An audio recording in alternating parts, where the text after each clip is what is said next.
Wa hunaka asya'un mukhtasah birrijal. Kemudian di situ ada sesuatu yang khusus untuk para laki-laki. Tatatawwaru abbarul usur. Dia yang seperti tadi saya jelaskan ya, dia berkembang seiring berkembangnya zaman. Wa min dzalika anas sahabah. Di sini ada contoh cerita para sahabat yang ketika sahabat radhiyallahu anhum lamma dakhalu Faris, itu Persia ya, ketika masuk ke Persia, shollu fi sarawilihim, mereka sholat dengan menggunakan celana. Ay annahum zahabu ila sholati wa hum yartadunaha. Nah, di zaman Rasul itu kan belum ada celana. Maka menggunakan celana untuk sholat itu adalah sesuatu yang masih tabu pada zaman itu, ya. Tapi di sini dibolehkan apa enggak? Dibolehkan. Nah, wa hum yartadunaha, atau mereka itu menggunakan celana sedangkan mereka pergi untuk sholat. Tata'amalu bin nuqudi al-madang. Itu oh ya udah. Yani zahabu murtadina as-sarawil atau al-bantolunah al-farisiyah. Kalau ada strip kayak gitu biasanya dia penjelasannya al-bantolunah al-farisiyah. Jadi sarawil itu maknanya adalah celananya orang-orang Persia, karena pada zaman itu yang memakai celana itu baru orang-orang Persia, sedangkan para sahabat itu masih memakai jubah. Wa kanat as-sahabah radhiyallahu anhum tata'amalu, ini beda lagi permasalahan ya. Tadi kan tentang celana. Diperbolehkan atau enggak? Boleh. Kemudian di sini ada permasalahan baru lagi. Wa kanat as-sahabah radhiyallahu anhum tata'amalu bin nuqudi al-madrubah fi Roma. Ya. Jadi mereka menggunakan mata uang yang dipergunakan di Roma. Wal madrubah fi Faris, dan yang dipergunakan di Faris. Wa kanat zahaban. Nah, ketika itu kan mata uangnya baru zahab dan fiddah, ya. Ketika itu zahab dan fiddah. Wa kanat dinar yazinnu, ketika itu dinarnya itu beratnya berapa? 4,25 gram. Wahwal madrub fi Roma, itu takarannya yang ada di Roma. Wal madruba fil Faris wakanat dahaban. Mana sih? Ahmad dinar alladhi doroba fi Faris, sedangkan dinar itu kan dinar yang ada di Roma 4,25 ya. Sedangkan dinar alladhi doroba fi Faris fakana mukhtalifan, yang ada di Faris itu berbeda. Wakanat adirham anwa'an katsiratan, sedangkan dirhamnya itu dia punya nau atau macam-macam yang berbagai macam, yang banyak. Kemudian bagaimana caranya supaya disamaratakan? Wastato al-Khalifah Umar ibn Khattab an yajma'aha kullaha, maka semua macam daripada zahab dan fiddah itu dikumpulkan, ya, an yajma'aha kullaha wa akhadha mutawassitoha, kemudian diambil yang pertengahan. Wa amila minhu adirham al-islami, kemudian dibuatlah mata uang Islam yang akan menjadi patokan nantinya untuk bertransaksi. Wa kana ibaratan an, nah, ibaratan an itu seperti patokan yang dibuat itu, an 2,9 gram minal fiddah, daripada perak. Fata'amal al-muslimuna bimuntaha suhula. Oleh karena itu, coba kalau kita pikirkan dalam suatu negara aja, belum ke negara yang lain, menggunakan emas, ya, emas yang satunya itu sama-sama 1 gram, tapi yang satunya ada 24 karat, yang satunya ada 13 karat, ya kan? Kalau emas yang paling bagus itu berapa karat? 24 karat ya. Nah, itu yang paling lagi hit soalnya di Indonesia emas. Makanya kalau semuanya beda-beda, itu bagaimana kita caranya untuk bertransaksi? Kan bingung, karena kualitas emasnya itu antara satu dengan yang lain beda. Kemudian ketika kita belanja pakai emas 1 gram mau beli beras sekilo, gimana cara moteknya? Ya kan? Atau kita mau beli ayam sama emas, kan nggak seimbang kalau kita kasih ayamnya cuma harga berapa, emasnya berapa gram. Oleh karena itu, inilah kebijakan yang diambil oleh Khalifah Umar ibn Khattab radhiyallahu anhu, yaitu menjadikan mata uang Islam itu patokan, ya, yang mana 2,9 gram itu daripada fiddah itu adalah patokan daripada dirham. Ya aja lagi. Fata'amal al-muslimuna bimuntahasul. Oleh karena itu orang-orang muslimin bertransaksi secara mudah madarohim wa dananir dengan mata uang dirham dan dinar. Wa ma'al libas wa ma'al buyut wa ma'asilah wa ma'asya'in ukhra katsira. Ketika dia ingin membeli rumah atau membeli baju atau alat perang atau sesuatu yang lainnya. Kemudian di sini ada penjelasan tentang fakanu yasmuna as-sayf. Itu penjelasan dari silah yang tadi ya, al-yamani awil hindi yakni minal hindi. Kalau sumpamanya saifnya dari Yamani namanya al-yamani, kalau dari Hindi berarti namanya Hindi. Ai anal mas'alah kanat munfatihah walam takun hunaka unsuriyah aw iraqiyah. Ya. Terus ai anal mas'alah kanat munfatihah, atau permasalahannya di sini itu terbuka. Ya, jadi matanya ke sana semua sini ya. Jadi di sini permasalahannya itu terbuka ya. Munfatihah walam takun hunaka unsuriyah itu seperti rasis, au arokiyah atau etnis. Jadi semuanya tuh harus sama. Jadi arokiyah itu artinya etnis, tapi kalau kita cari di kamus bahasa Indonesia, etnis itu seperti kalau seumpamanya dibilang rumah seperti ini, ya semuanya harus sama seperti ini gitu. Ya, paham ya? Jadi dia tidak harus sama. Wala anna hadhihi din mukhtasun. Kenapa? Karena agama kita ini mukhtasun bina. Wala anna, karena agama kita ini tidak khusus untuk kita saja. Apa? Karena Islam itu rahmatan lil alamin, untuk semuanya. Fakanal fuqaha, kemudian para fuqaha itu indama yabhasuna fil kitab wa sunnah, ketika mencari suatu hukum di dalam kitab atau di dalam sunnah itu, la yakifu, tidak berhenti, tidak stuck inda ainil masalah, kepada pokok permasalahannya. Ya, waqad waddu hadzalika Muadz bin Jabal indama ajaba 'ala Nabi sallallahu alaihi wasallam. Itu sudah dijelaskan. Kita sering mendapati hadis ini ya. Ketika Muadz itu ditanya oleh Rasul, Fan Haris ibn Umar ibn Akhi al-Mughirah ibn Syu'bah an Anas min ahli Hamzah min ashabi Muadz bin Jabal anna Rasulullah sallallahu alaihi wasallam lamma aroda, ketika mereka itu lama arodaan ya bahas, ketika sahabat ini ingin mencari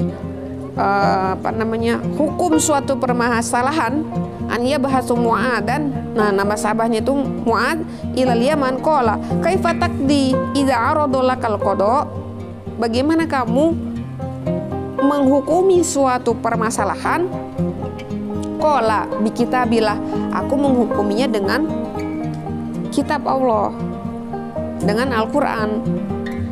Qala fa in lam tajid fi kitabillah, bagaimana kalau sumpahnya dalam kitab Allah itu kamu tidak mendapatkan hukumnya? Qala fa bi sunnati Rasulillah sallallahu alaihi wasallam, maka aku akan mencarinya di dalam sunnah Rasul. Qala fa in lam tajid fi sunnati Rasulillah, bagaimana kalau sumpahnya kamu tidak mendapatkan di sunnah Rasul, wala fi kitabillah, dan juga tidak mendapatkan di Al-Quran? Qala ajtahidu ra'i, aku akan berijtihad dengan ra'i. Wala alu fadaraba Rasulullah sallallahu alaihi wasallam sadrahu.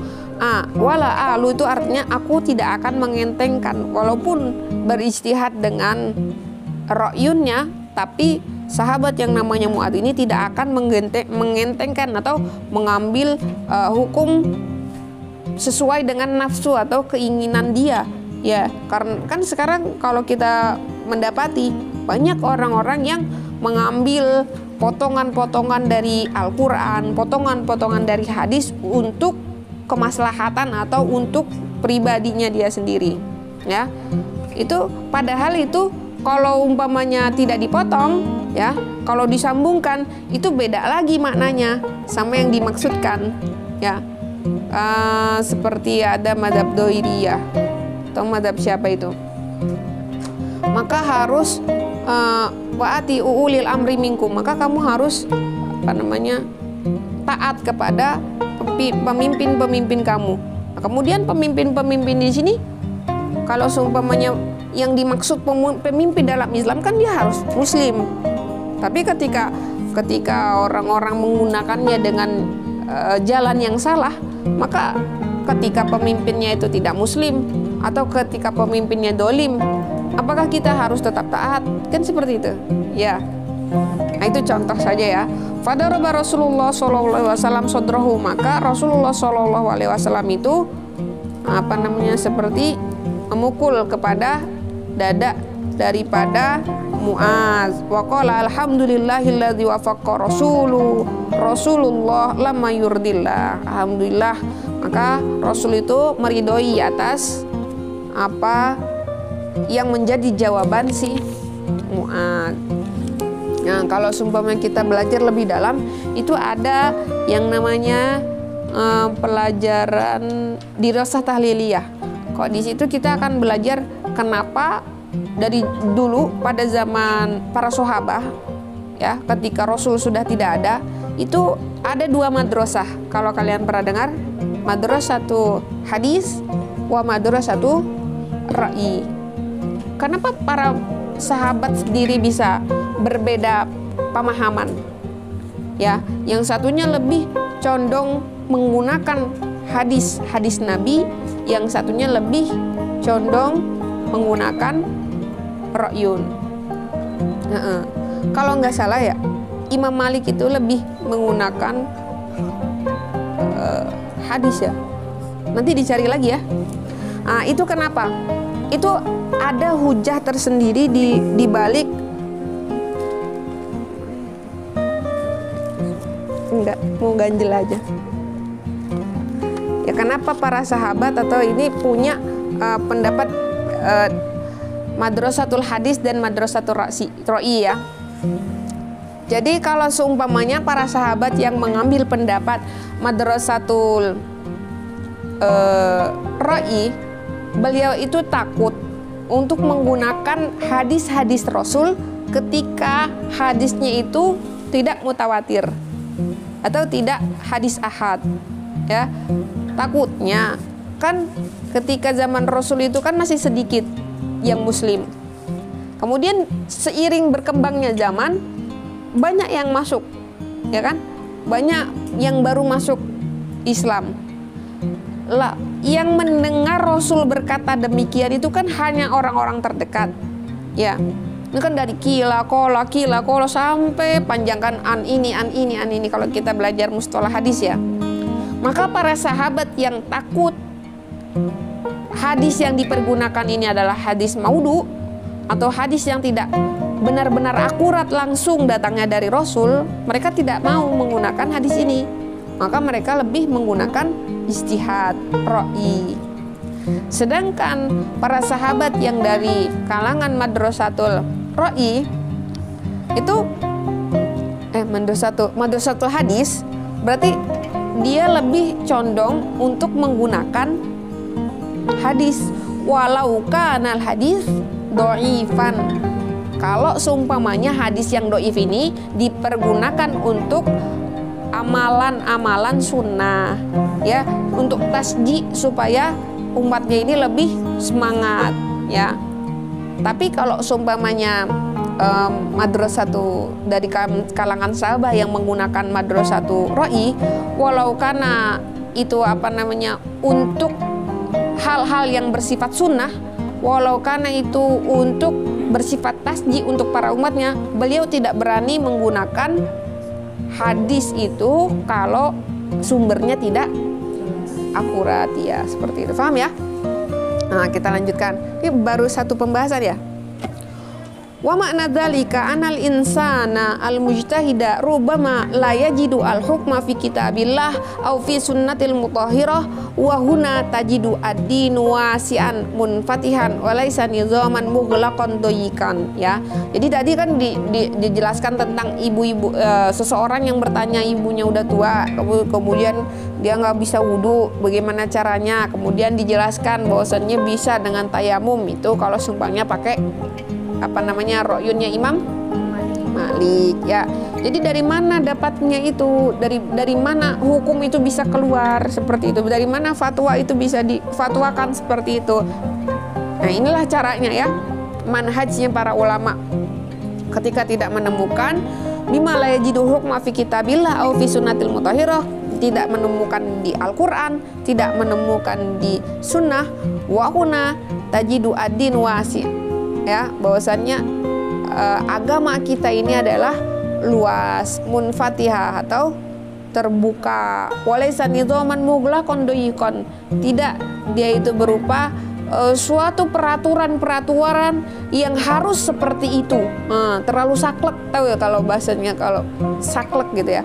Walida yang bagi alaina alla nakifu indal masaili, oleh karena itu bagi kita tidak hanya stop kepada pembahasan permasalahannya saja, bal nata'alamu al-manahija, tapi kita belajar bagaimana manhajnya para ulama, alati takshifu, membuka an idhamil islami, keagungan Islam, waraqihi, dan keunggulannya atau tingginya Islam itu. Paham ya?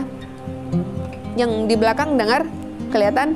Nah, kalau enggak ini kosong masih sebenarnya. Ya. Kemudian udah paham ya pembahasan tentang ini, ibu-ibu yang nanya tentang orang tuanya. Kemudian kita masuk ke dalam pembahasan kedua, asyaku fit thaharati.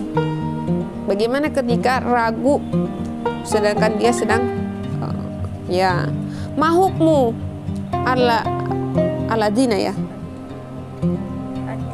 adin, ya, adini fi syaksin kullama tawaddo'a au igtasala wa faragha, setiap dia itu berwudu atau dia itu mandi, kemudian wa faragha itu waktul firagh, kemudian dia kosong, min dalika ja'a syak, datang kepadanya keraguan-raguan.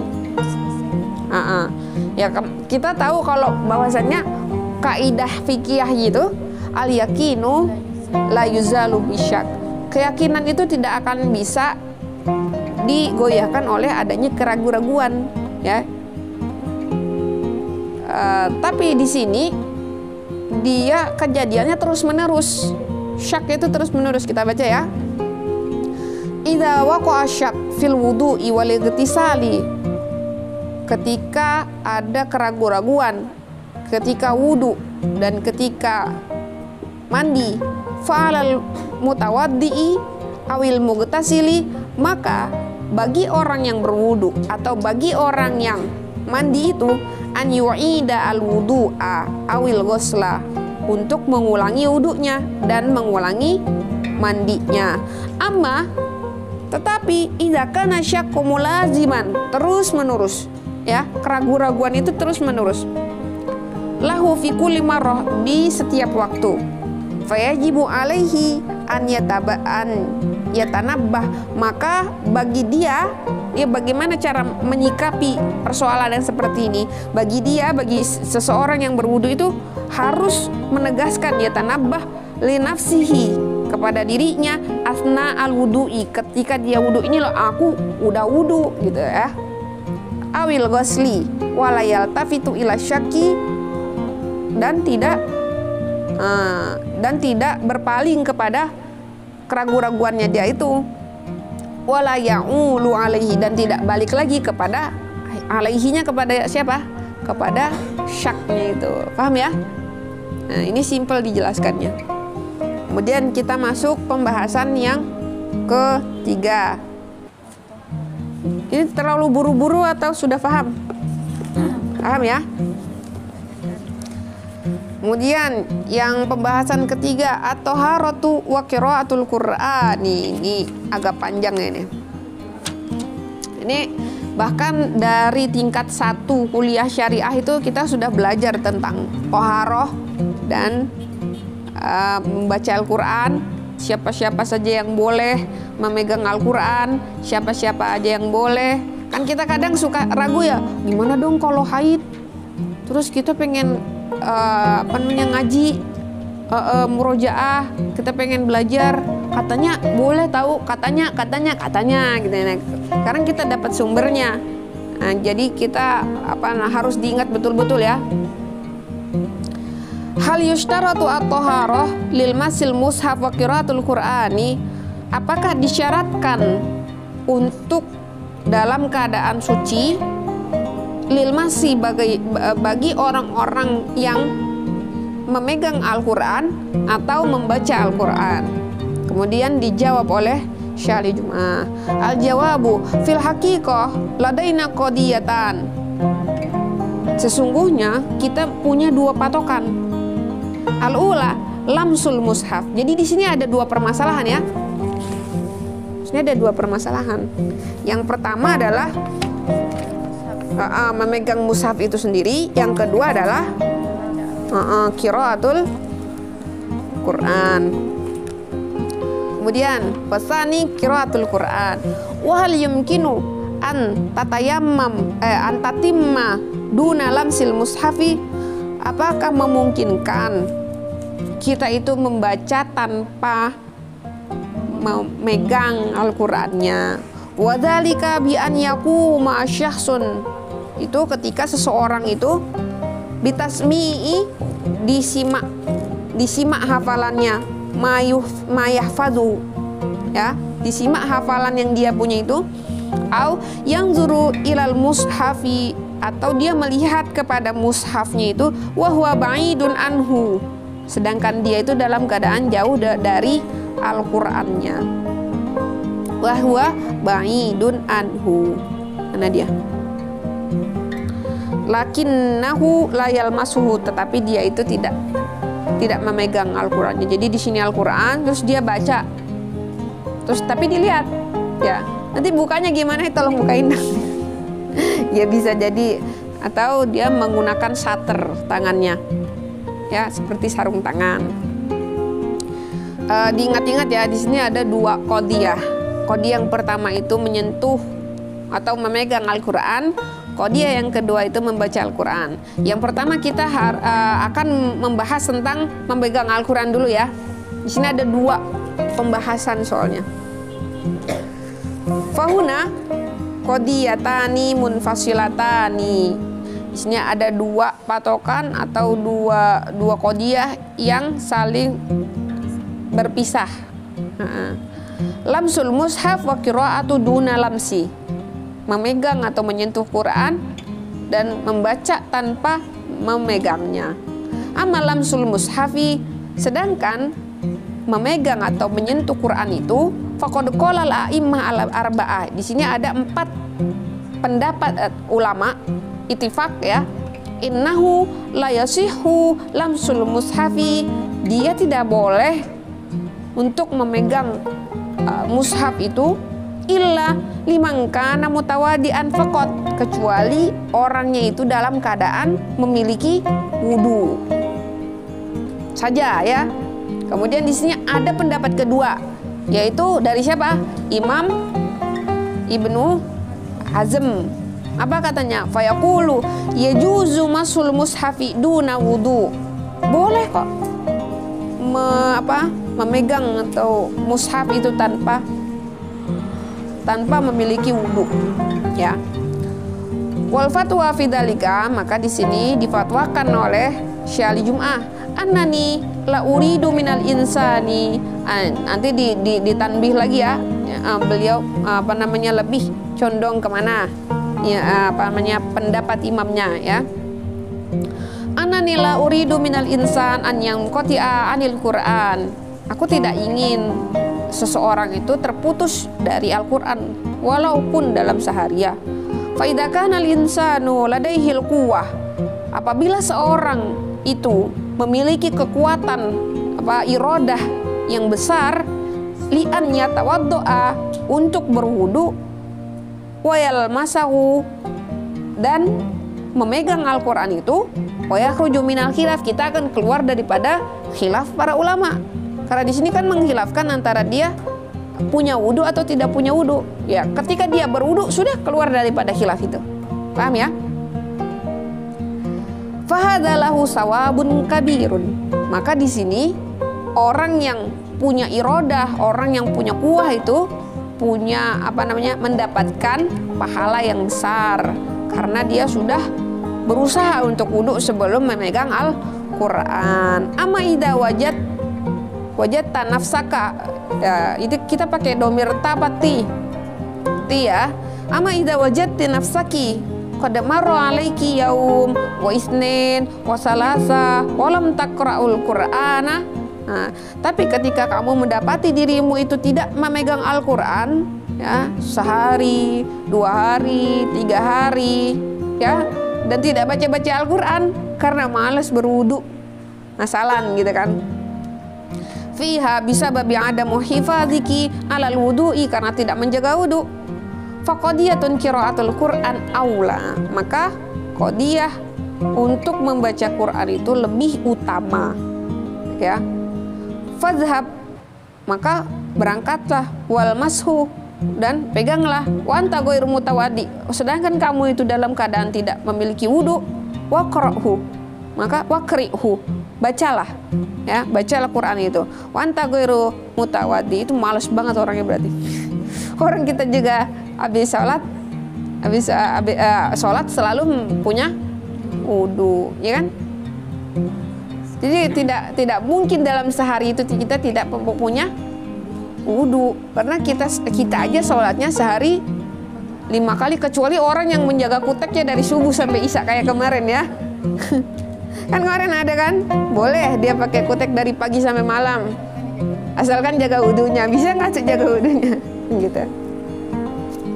Kemudian wala taqto adatiki aw wiridaki fil qiraati, janganlah putuskan kebiasaanmu atau wiridmu daripada membaca Al-Quran itu min ajli hadza taklif, karena adanya beban ini atau taklif ini iya, taklif itu beban. Mada bangunah ke khilaf, sedangkan di situ ada khilaf. Karena kalau di sini dikatakan punya wudu atau tidak punya wudu itu masalah kayak cabangnya gitu. Sedangkan yang lebih utama itu adalah membaca Qur'annya. Paham ya? Fanahnu nuridu minan nas alla yahjuru al-Qur'an. Sedangkan kami itu menginginkan, kami itu Syekh Jum'ah ya, fatwa yang di sini mewakilkan fatwa, manusia itu tidak menjauhi Quran. Setidaknya dalam sehari itu bacalah walaupun 1 ayat sekalipun ya, walaupun 1 halaman sekalipun, setidaknya baca Al-Quran gitu ya. Wa ala dzalika faman ibtala bi syai'in. Nah, oleh karena itu barang siapa yang diuji dengan sesuatu hal min dzalika, dari itu, dari beratnya dia memiliki wudu untuk membaca Al-Quran, fal yuqallid, maka baginya untuk mengikuti man ajaza, yang membolehkan untuk memegang Quran itu tanpa memiliki wudu. Tapi kalau kita beriltizam pada imam yang 4, ya itu imam yang 4 loh tanpa khilaf. Sedangkan Ibnu Hazm itu masuk ke Dohiriyah, ya kan, tahu mazhab Dohiriyah, ya, itu agak nyeleweng biasanya kalau kita baca dalam fikih-fikih. Nah, kalau kita beriltizam dengan imam yang 4, seharusnya, selayaknya, sebaiknya kita tetap punya wudu untuk memegang Al-Quran, sekalipun itu niatnya untuk belajar. Nah, kemudian idan qadiyatul lamsil mushaf, maka qadiyah daripada memegang mushaf itu tatalakhasu fi anal a'immah, maka diistimbatkan, diintisarikan fi annal a'immah al-arba'ah yaquluna, bahwasannya imam yang 4 itu, Imam Malik, Imam Hanafi, Imam Syafi'i, Imam Hanbali, innahu labudda minal wudu, sesungguhnya dia itu harus memiliki wudu. Wal Imam Ibnu Hazm yaqulu laisa dzalika doruriyan, itu tidak termasuk hal yang doruri. Paham ya? Faidan qadirta fahasan, kalau kamu itu mampu untuk berwudu, mampu untuk menghadapi ujian itu. Ujian apa? Ujian malas. Maka baik sekali, karena sawabnya itu sangatlah besar. Wa in lam tastati, tapi ketika kamu itu kalah dengan setannya ya, fakiratul Quran aula, maka membaca Quran itu adalah yang utama. Taklidan di mazhabiz zahiri gitu. Nah, taklidan mengikuti kepada madhab zahiriyah, alladzi ajaza qiraatul Quran walamsul mushaf duna wudu, yang memperbolehkan memegang Quran dan membaca Quran tanpa adanya wudu. Paham ya? Amma qadiyatu qiraatul Quran, kita masuk ke pembahasan yang kedua sekarang. Ya, amma qadiyatu qiraatul Quran, faqad kana Nabi sallallahu alaihi wasallam yaqra'u ala kulli halin, sedangkan Nabi kita saja membaca Al-Quran itu setiap waktu. Ila an yakuna junuban, kecuali dalam keadaan junub. Kama jaa fi hadisin Ali radhiyallahu anhu qala kana Rasulullah sallallahu alaihi wasallam yaqra'na, membacakan kepada kami ya, yaqra'nal Qur'ana ala kulli halin malam yakun junuban, ya, kecuali dalam keadaan junub. Wal junub tadkhulu fihi al haid wan nufasa, karena junub itu sama seperti orang yang haid dan orang yang nifas. Kenapa? Karena tidak boleh sholat, tidak boleh megang Al-Quran, tidak boleh baca Quran, tidak boleh puasa, tidak boleh tawaf. Ya sama hukumnya seperti orang yang haid dan nifas. Kemudian di sini A'immah arba'ah, imam yang 4 itu berpendapat yaquluna iyyaka an taqra, janganlah kamu membaca Al-Qur'an ta'abbudan wa anta junub, membaca Al-Qur'an dalam keadaan kamu itu ta'abbudan itu artinya beribadah, membaca Al-Qur'an sedangkan kamu dalam keadaan junub. Wal Imam Malik yaqul, nah sedangkan di sini Imam Malik lebih memperinci antara apa? Yaqulu hunaka farqun baina junub wa haid, di situ ada perbedaan antara orang yang junub dengan orang yang haid. Fi hadhil juz'iyah ma'a annahu laisa hunaka farqun fil imtina'ani shalah, dia tuh tidak ada perbedaan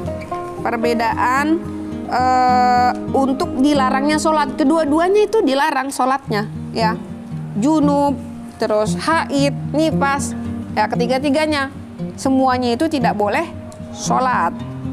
Fal isnani la yusalliyani, maka kedua itu istain itu maksudnya yang haid sama nifas itu dalam satu golongan ya, kemudian yang junub satu golongan lagi. Jadi fal isnani la yusalliyani, kedua-duanya tidak sholat. Lakinnal junub, tetapi junubnya ini yastati'u an yadhabu wa yagtasilu fayazulu anhu asarun al janabah. Kalau sumpahnya junub itu dia mau kok dia merunduk sih? Gak apa-apa, berat beban hidupnya. Jadi dia mau sholat sekarang juga, umpama waktu duhur ya, ada dari jam 1 sampai jam 3. Dia mau bersuci jam 1, mau bersuci jam 2, mau bersuci setengah 3, selama dia belum keluar dari waktu sholat, ya boleh ya, kamasya'a, terserah dia kapanpun itu. Yang penting ketika dia sudah selesai junubnya, kemudian dia mandi besar, dia berwudu, maka dia bisa sholat. Sedangkan, nah kita baca lagi ya, Lakinnal junub yastati an yadhhab wa yaghtasil fayazulu anhu atharul janabah. Maka athar dari janabahnya itu azan. Tunggu dulu ya. Tunggu dulu biar napas kita. Iya.